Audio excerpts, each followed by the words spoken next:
Assalamualaikum, salam sehat, salam berbahagia. Ketemu lagi dengan saya, Hafaz. Kita pada video ini akan membaca Harry Potter dan Tawanan Azkaban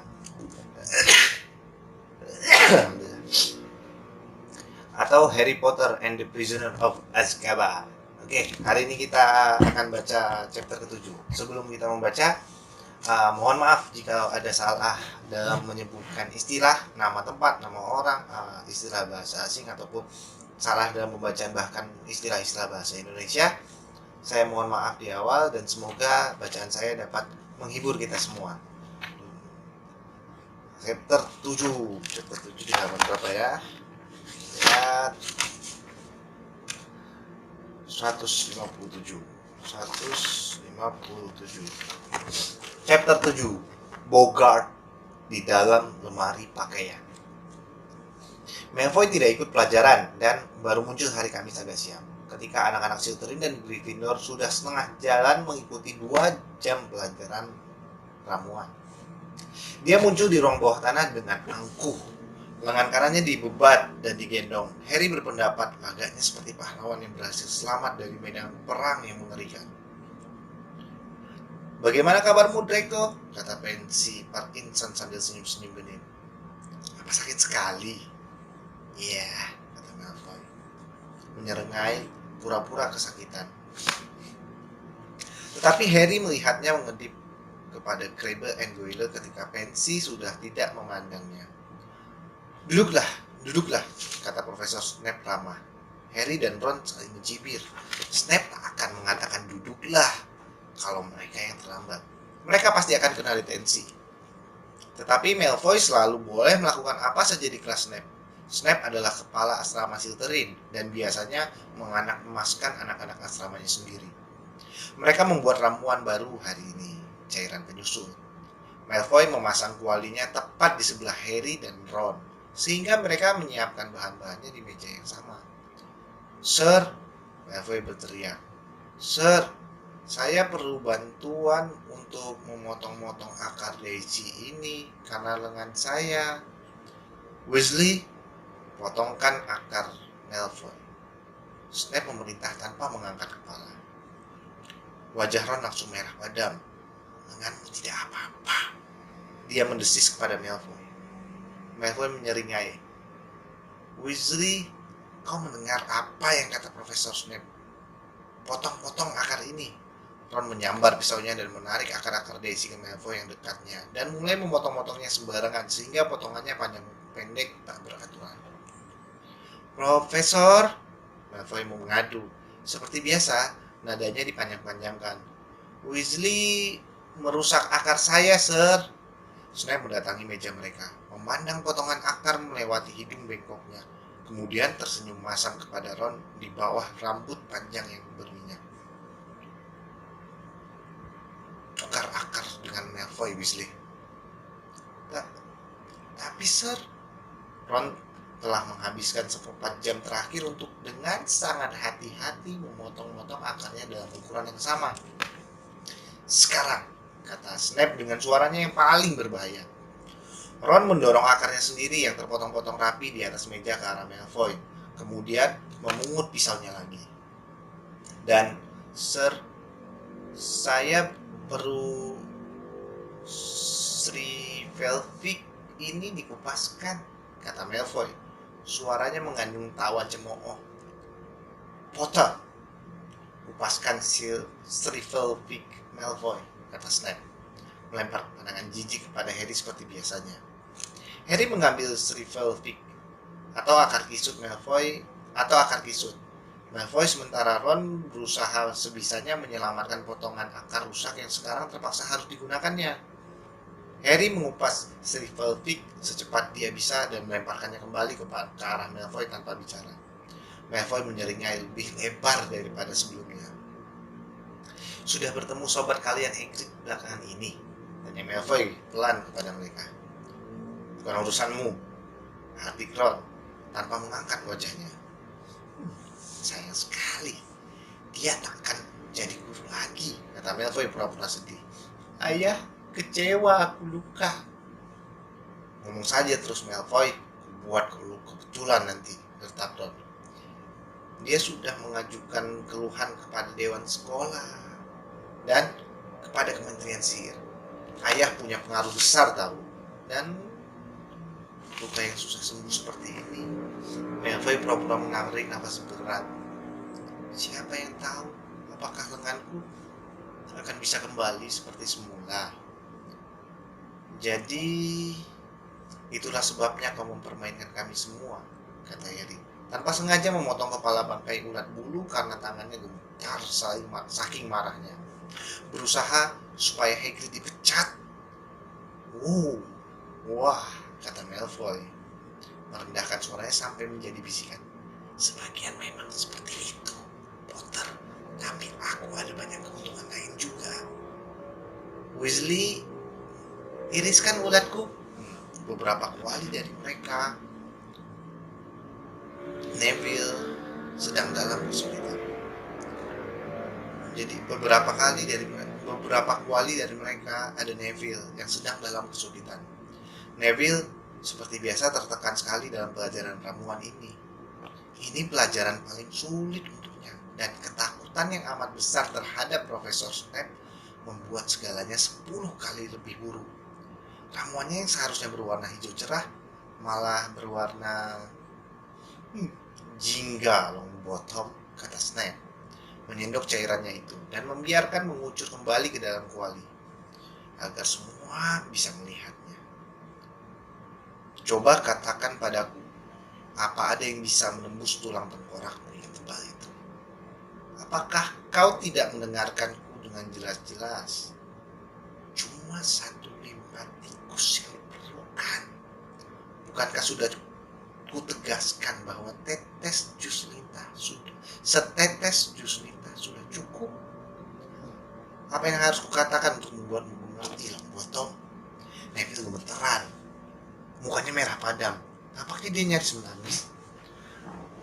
Maaf, Sir, kata Hermione. Maaf, saya bisa membantu Neville membetulkannya. Seingatku aku tidak memintamu pamer, Miss Granger, kata Snape dingin. Dan wajah Hermione menjadi sama merahnya dengan wajah Neville.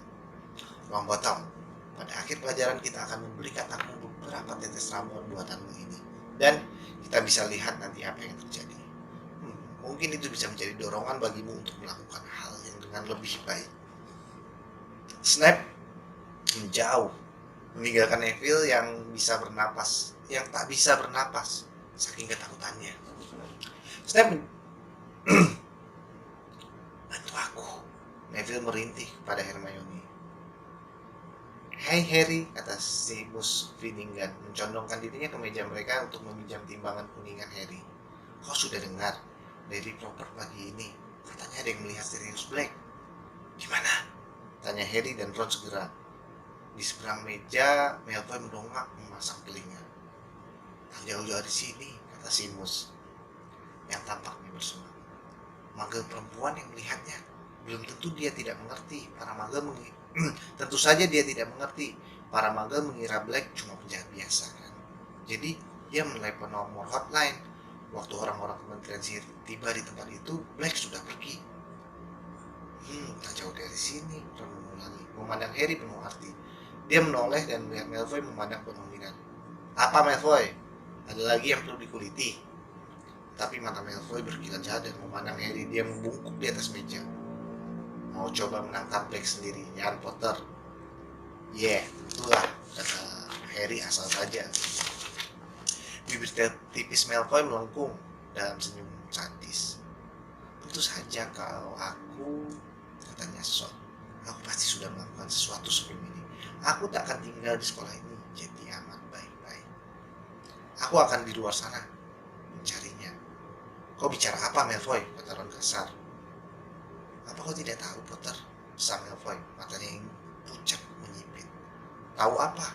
Malfoy tertawa menghina. Mungkin kau tak berani mempertaruhkan lehermu, katanya. Kau lebih suka menyerahkannya ke Dementor saja, kan? Tapi kalau aku akan balas dendam.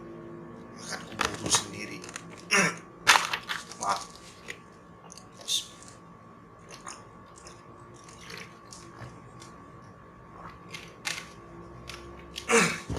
"Apa yang kau bicarakan?" tanya Harry marah.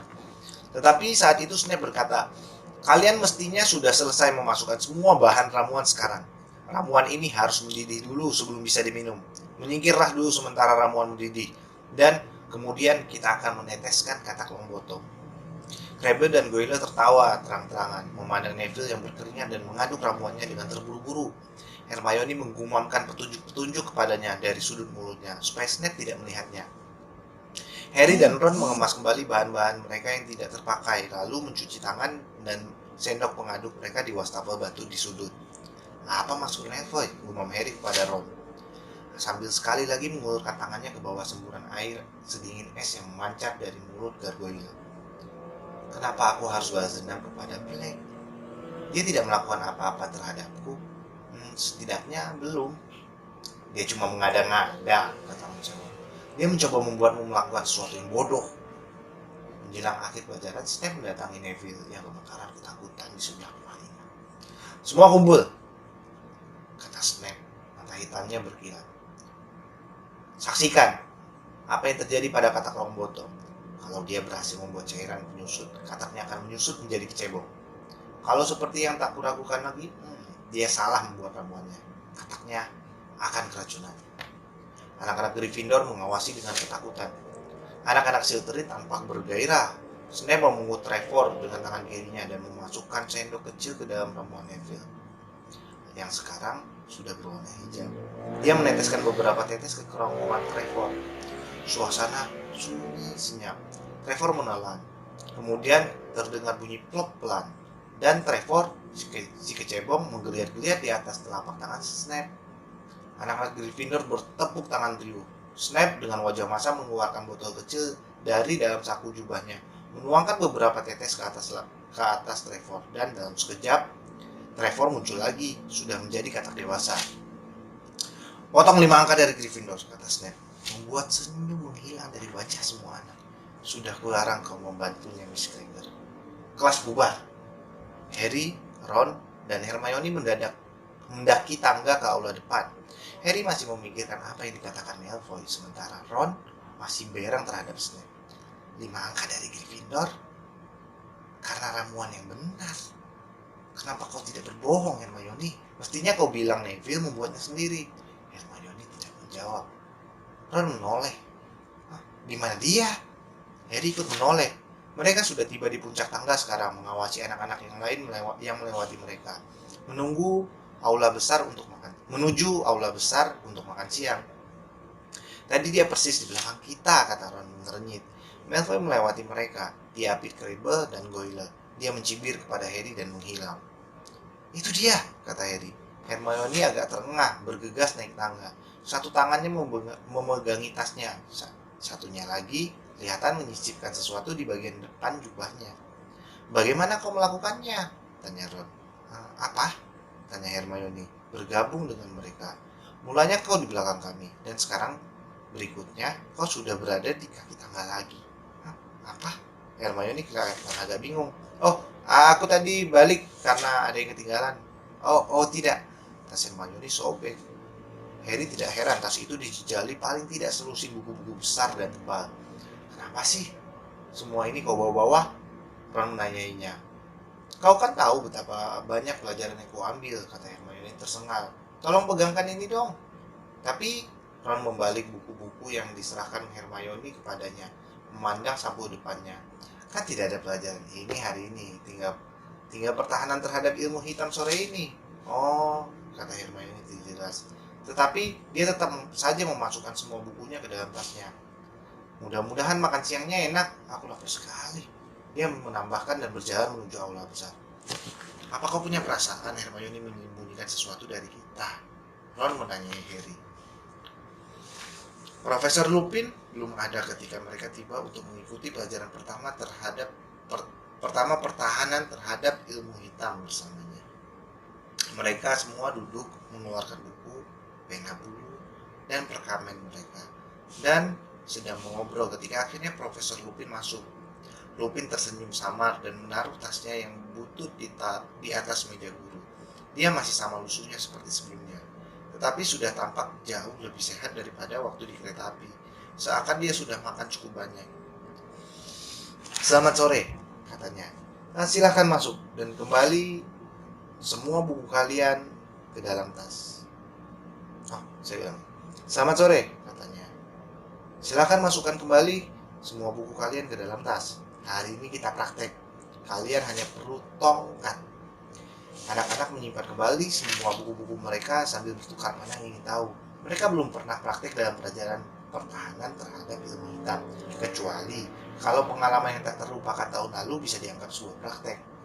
Waktu itu guru mereka yang lama membawa sangkar berisi piksi-piksi ke dalam kelas dan melepaskannya. "Baiklah," kata Profesor Lupin. Ketika mereka sudah siap, "Ayo, ikut aku." Bingung, tapi tertarik. Anak-anak berdiri dan mengikuti Profesor Lupin meninggalkan kelas. Dia membawa mereka menyusuri koridor yang kosong dan membelok di sudut. Yang pertama mereka lihat adalah Beavis, si hantu jahil, yang sedang melayang berbalik dengan kepala di bawah dan menjejalkan permen karet ke lubang kunci terdekat. Beavis tidak mendongak sampai Profesor Lupin sudah setengah meter dari tempatnya. Kemudian dia menggerak-gerakkan jari kaki yang melengkung dan bernyanyi. "Luni Lupi Lupin." Beavis bernyanyi, "Luni Lupi Lupin, Luni Lupi Lupin." Ini sudah keterlaluan sekali, karena Luni artinya gila, dan Lupi juga berarti agak gila atau sinting. Walaupun memang hampir selalu kurang ajar dan tak bisa diatur, Beavis biasanya masih hormat terhadap para guru. Semua anak cepat-cepat memandang dengan ejekan ini. Tetapi herannya, Lupin masih tetap tersenyum. "Akan kukeluarkan permen karet itu dari lubang kunci kalau aku jadi kau, Beavis," katanya lama. "Mr. Flint tidak akan bisa masuk untuk mengambil sapunya. Filch adalah penjaga sekolah Hogwarts. Mr. Flint adalah penjaga sekolah Hogwarts, penyihir gagal yang gampang marah dan menyatakan perang terus-menerus dengan murid-murid, dan tentu saja dengan Beavis." Meskipun demikian, Beavis tidak mempedulikan omongan Profesor Lupin. Dia malah meniup permen karet stroberi yang itu dengan bunyi yang keras. Profesor Lupin menghela napas dan mengeluarkan tongkatnya. "Ini mantra kecil yang sangat berguna," katanya seraya menoleh kepada murid-muridnya. "Lihat baik-baik." Dia mengangkat tongkatnya setinggi bahu berseru, "Wadiwasi," dan mengacungkannya kepada Beavis. Dengan kekuatan luncuran peluru, gumpalan permen karet melesat dari lubang kunci, masuk ke lubang hidung kiri Beavis. Beavis langsung berjungkir balik tegak lagi dan meluncur pergi memaki-maki. "Cool, sir," kata Dean Thomas takjub. "Terima kasih, Dean," kata Lupin, menyimpan kembali tongkatnya. "Kita terus." Mereka berjalan lagi. Anak-anak memandang Profesor Lupin yang rusuh dengan rasa hormat yang makin besar. Dia membawa mereka menyusuri koridor kedua dan berhenti tepat di depan pintu ruang guru. "Silakan masuk," kata Profesor Lupin membuka pintu lalu minggir.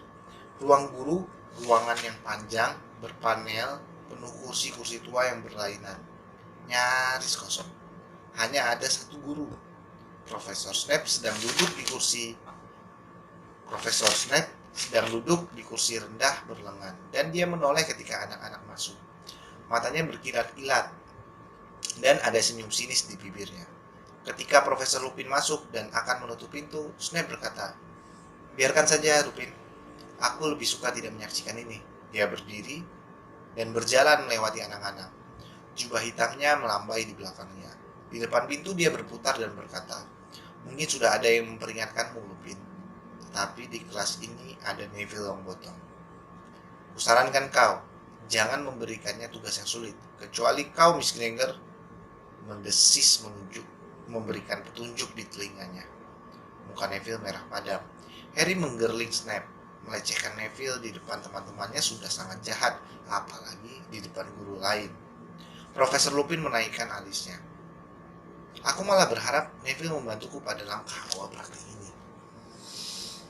Dan aku yakin dia akan bisa melakukannya dengan mengagumkan," katanya. Muka Neville yang sudah merah menjadi semakin merah. Snape mencibir, tapi dia pergi dengan membanting pintu. "Nah," kata Profesor Lupin, memberi isyarat kepada anak-anak ke ujung ruangan. "Di situ tak ada apa-apa kecuali lemari tua tempat para guru menyimpan jubah ganti mereka. Ketika Profesor Lupin berdiri di sebelahnya, lemari pakaian itu mendadak berguncang, membentur dinding.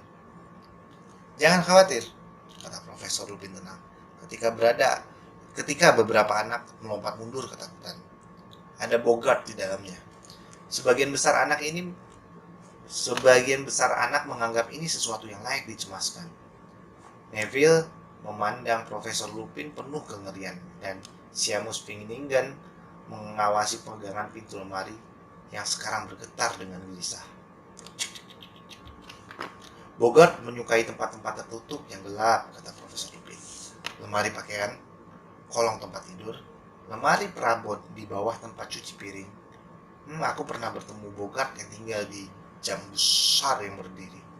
Yang ini pindah ke sini kemarin sore, dan aku meminta persetujuan kepala sekolah agar para guru meninggalkan ruang guru ini supaya aku bisa mengajar murid-murid di kelas 3 aku praktek." Jadi, pertanyaan pertama yang harus kita ajukan kepada diri kita sendiri adalah, apakah Bogart itu? Hermione langsung mengangkat tangannya. "Bogart adalah pengubah bentuk," katanya. "Dia bisa mengubah menjadi bentuk apa saja yang dia pikir dia paling menakutkan bagi kita." "Aku tidak bisa memberi definisi yang lebih baik daripada itu," kata Profesor Lupin, dan Hermione berseri-seri. "Jadi, si Bogart yang duduk dalam kegelapan lemari ini belum berbentuk. Dia belum tahu apa yang membuat takut orang di balik pintu lemari. Tak ada yang tahu seperti apa bentuk Bogart kalau dia sedang sendirian. Tapi, kalau kukeluarkan dia akan langsung menjadi apapun yang kita masing-masing takutkan." "Ini berarti," kata Lupin, mengabaikan erangan ketakutan Neville, "keadaan kita sekarang ini menguntungkan sekali. Tahukah kau kenapa Harry?"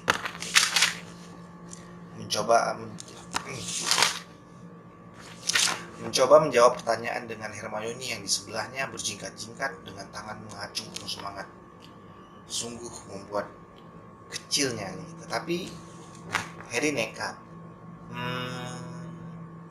Karena ada banyak orang di sini, dia tidak akan tahu sebaiknya memilih bentuk seperti apa."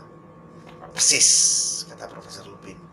Dan Hermione menurunkan tangannya, kelihatan agak kecewa. "Paling baik kita punya teman. Kalau menghadapi Bogart, dia jadi bingung mau jadi apa enaknya, mayat tanpa kepala atau siput pemakan daging. Aku pernah melihat Bogart melakukan kesalahan seperti ini, mencoba menakut-nakuti 2 orang sekaligus dan mengubah diri menjadi setengah siput. Sama sekali tidak menakutkan. Mantra yang menaklukkan Bogart sederhana, tetapi memerlukan tekad yang kuat. Soalnya, hal yang benar-benar bisa menghabisi Bogart adalah tawa. Yang harus kalian lakukan hanyalah memaksanya berubah bentuk menjadi sesuatu yang kalian anggap lucu. Kita akan berlatih mantra ini tanpa tongkat dulu. Tirukan aku. Ridiculous. Ridiculous. Seluruh kelas mengulanginya. Bagus, kata Profesor Lupin. Bagus sekali, tapi itu bagian yang mudah. Soalnya kata itu saja tidak cukup, dan disinilah kau masuk, Neville. Lemari itu berguncang lagi, tapi guncangannya kalah dibandingkan guncangan Neville yang maju seakan menuju tiang gantungan. Baiklah Neville, kata Profesor Lupin. Kita mulai dari yang paling penting. Apa yang paling membuatmu takut di dunia ini? Bibir Neville bergerak, tapi tak ada suara yang keluar. Tidak dengar? Neville, maaf, kata Profesor Lupin ceria. Neville memandang berkeliling dengan panik seakan memohon bantuan. Kemudian berkata dalam bisikan pelan, Profesor Snape. Hampir semua temannya tertawa. Bahkan Neville sendiri menyengir minta maaf. Meskipun demikian, Profesor Lupin kelihatannya berpikir serius. Profesor Snape. Neville, kau tinggal dengan nenekmu kan? Iya, kata Neville gugup. Tapi saya juga tak mau Bogart itu berubah menjadi nenek. Tidak. Kau salah paham, kata Profesor Lupin yang sekarang tersenyum. Bisakah kau memberitahu kami pakaian seperti apa yang biasa dipakai nenekmu? Neville kelihatan heran, tetapi berkata, ya, selalu topi yang sama, topi tinggi dengan burung-burungan nasar di atasnya, dan gaun panjang, hijau, biasanya. Dan kadang-kadang syal buru rubah, dan tas tangan, pancing Profesor Lupin. Merah besar, kata Neville. Baiklah, kata Profesor Lupin. Bisakah kau membayangkan dandanan itu dengan jelas, Neville? Bisakah kau melihatnya dalam pikiranmu? Ya, kata Neville bingung. Jelas sekali dia ingin tahu apa yang akan terjadi berikutnya.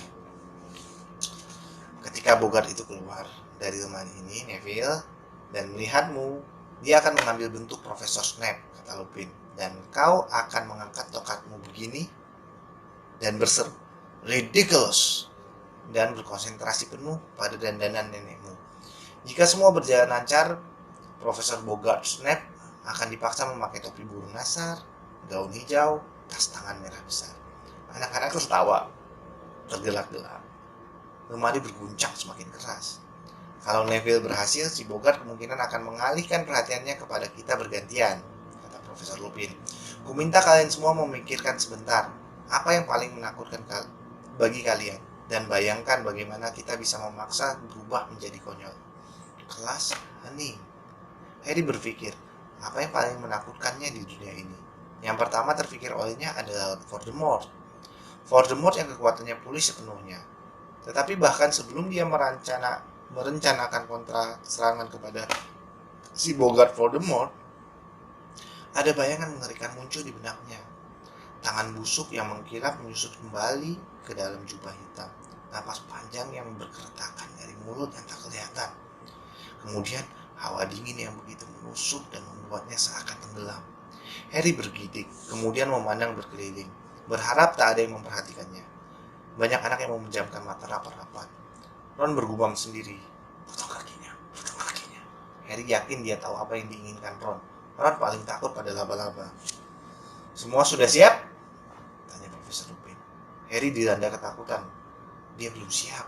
Bagaimana kau bisa membuat Dementors tidak menakutkan? Temannya semua mengangguk dan menggulung lengan jubah mereka.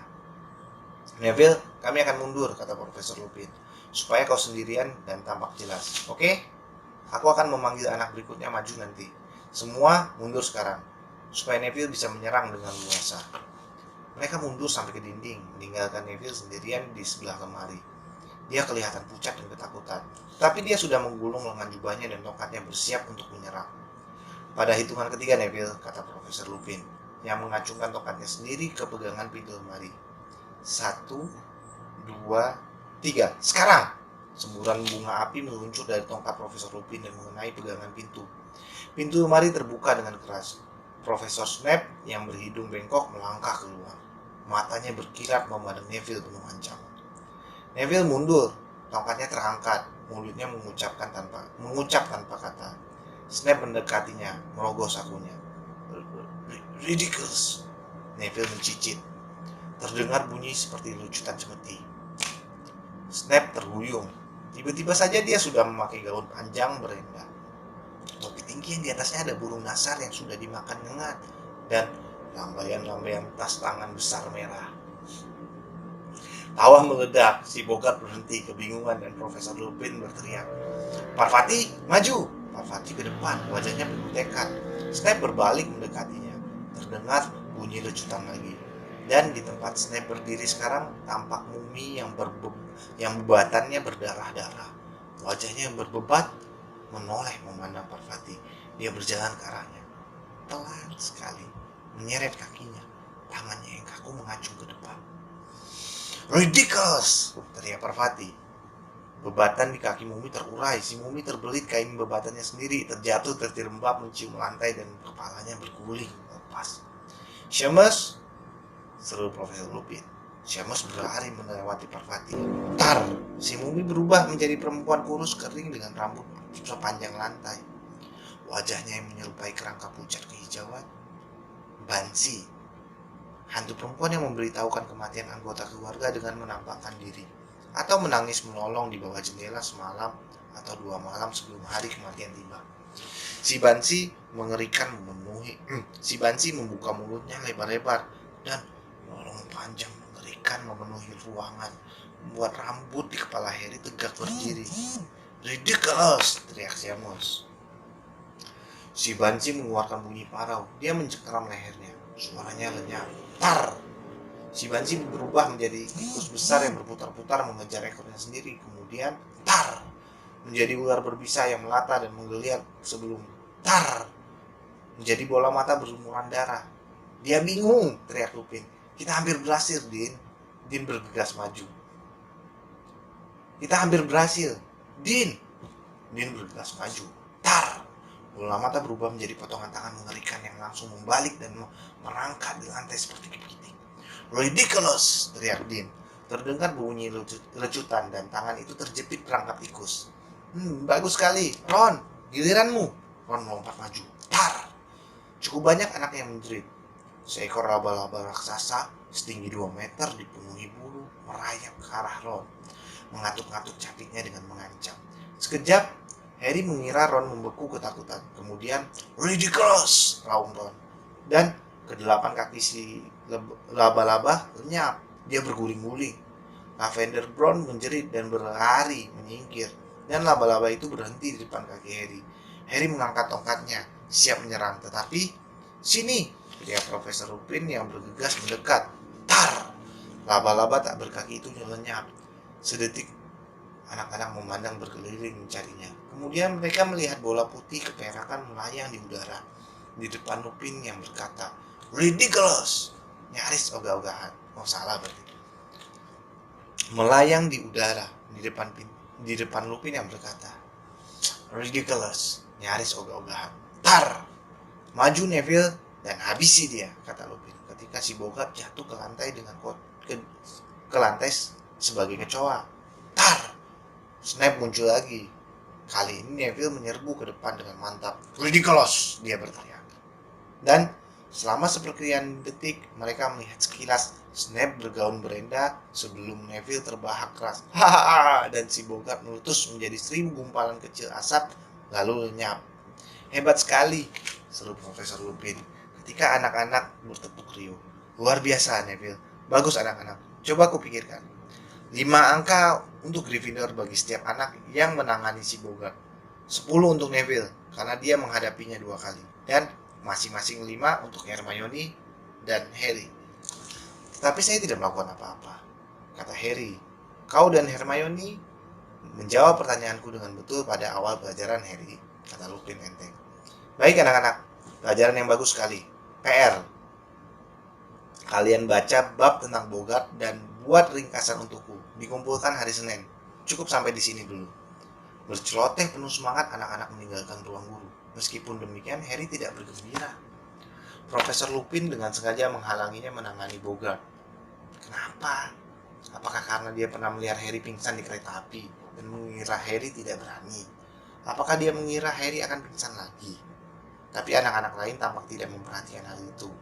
Kalian melihatku menyerang Banshee, teriak Seamus. Dan tangan mengerikan, kata Dean melambaikan tangannya sendiri. Dan Snape memakai topi konyol itu. Dan mumiku, aku heran kenapa Profesor Lupin takut pada bola kristal, tanya Lavender merenung. Tadi itu pelajaran pertahanan terhadap ilmu hitam memang paling asik yang pernah kita terima ya, kata Ron bergairah. Ketika mereka kembali ke kelas untuk mengambil tas. Kelihatannya dia guru yang baik sekali, kata Hermione memuji. Tapi sayang sekali aku tidak mendapat kesempatan menangani si Bogart. Apa kira-kira yang membuatmu takut, ledek Ron? PR yang cuma dapat nilai 9, bukannya 10. Itu tadi akhir dari chapter 7.